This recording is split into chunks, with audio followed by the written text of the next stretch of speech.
দীর্ঘ 10 থেকে 12 বছর ধরে পূর্ব বর্ধমানের ভাতারের আমারুন গ্রামের ক্ষেত্রপাল ও মালিকপাড়ার বাসিন্দারা বর্ষায় চরম বিপাকে পড়েন। এই বিষয়ে গ্রাম পঞ্চায়েত ও পঞ্চায়েত সমিতির কাছে নিকাশি নালা তৈরি করার জন্য আবেদন করা হলেও কোনো মতে ভ্রুক্ষেপ নেই প্রশাসনের। ঘটনায় সহমর্মিত হয়ে সিপিএমের শাখা সংগঠন সারা ভারত কৃষক সভার উদ্যোগে রথযাত্রার শুভক্ষণে 1200 ফুট নিকাশি নালা কাটা হয়। এদিন এই অভিযানে উপস্থিত ছিলেন ভাতারের বাম নেতা সুভাষ মণ্ডল, নজরুল হক, হাবল ঘোষাল, রামপদ সাঁতরা, জগন্নাথ কৈবত সহ আরও অনেকে।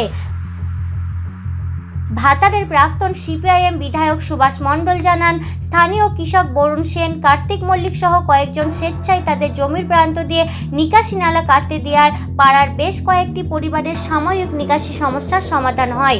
উল্লেখ্য, এই সংসদটি বামপন্থী জয়ী হওয়ার জন্যই চক্রান্ত করেই নতুন ড্রেনের মাধ্যমে এই সমস্যার সমাধানের জন্য এগিয়ে আসেনি পঞ্চায়েত অথবা পঞ্চায়েত সমিতি বলে দাবি করলেন বাম কমরেডরা। যদিও এই দাবিকে মান্যতা না দিয়ে পঞ্চায়েত সমিতি জানান, যেহেতু 100 দিনের কাজ শুরু হয়েছে, তাই আগামী দিন এই প্রকল্প অথবা পঞ্চায়েতের তরফ থেকে হাই ড্রেন নির্মাণ করে দেওয়া হবে। উল্লেখ্য, বিরোধী হলেও প্রশাসন তাদের থেকে মুখ ফিরিয়ে থাকবে। এই ঘটনা বিভিন্ন বিষয়ে পরিলক্ষিত হচ্ছে তৃণমূল আমলে। বিরোধী হলে তাদের বাড়িতে বোমা মেরে 9 বছরে তামান্নাকে হত্যা বিরোধী হওয়ার জন্য দীর্ঘ কয়েক বছর ধরে নিকাশি নালার কাজকে বন্ধ করে দেওয়া। এই পরিস্থিতি বাংলার মানুষের আশা করেনি বলে দাবি রাখছেন রাজনৈতিক বিশ্লেষকরা। আমারুন গ্রামে দীর্ঘদিন পরে স্বেচ্ছাশ্রমে প্রায় 1200 ফুট লম্বা একটা ড্রেন এখানে নির্মিত হলো এবং এই 10 বছরে বহু অনুনয় বিনয় পঞ্চায়েতকে করা হয়।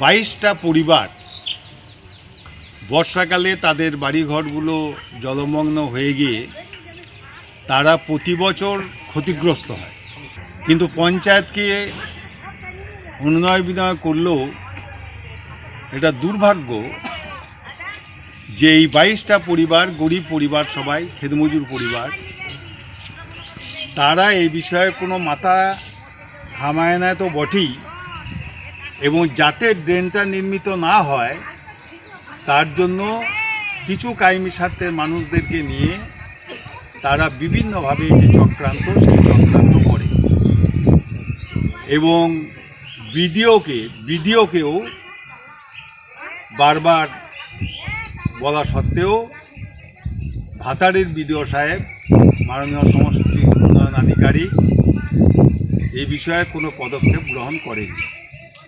যে এলাকায় ড্রেনটা কাটা হচ্ছে সেই এলাকায় এবছরে সিপিআইএম সদস্য, মহিলা সদস্য, তিনি জয়লাভ করেছেন। পঞ্চায়েতের মিটিংয়ে তিনি বারবার বলেছেন, তিনি স্মারকলিপি দিয়েছেন, কিন্তু তার কথার কোনো মর্যাদা বা গুরুত্ব তৃণমূল শাসিত এই পঞ্চায়েত তারা দেয়নি। শেষবেশ গ্রামের মানুষকে নিয়ে এই এলাকার কৃষক সভা, আমারুন গ্রাম কমিটি তারা বসে এবং বসে ড্রেনটা যেদিকে নির্মিত হচ্ছে 5 জন মানুষ, সহৃদয় মানুষ, শুভবুদ্ধি সম্পন্ন মানুষ, তারা এগিয়ে এসছেন, বিনা শর্তে তারা জমি দান করেছে। কৃষক সভা তাদের প্রতি কৃতজ্ঞতা জ্ঞাপন করেছে এবং তাদের প্রতি যে ধন্যবাদ, সেই ধন্যবাদও জানিয়েছে।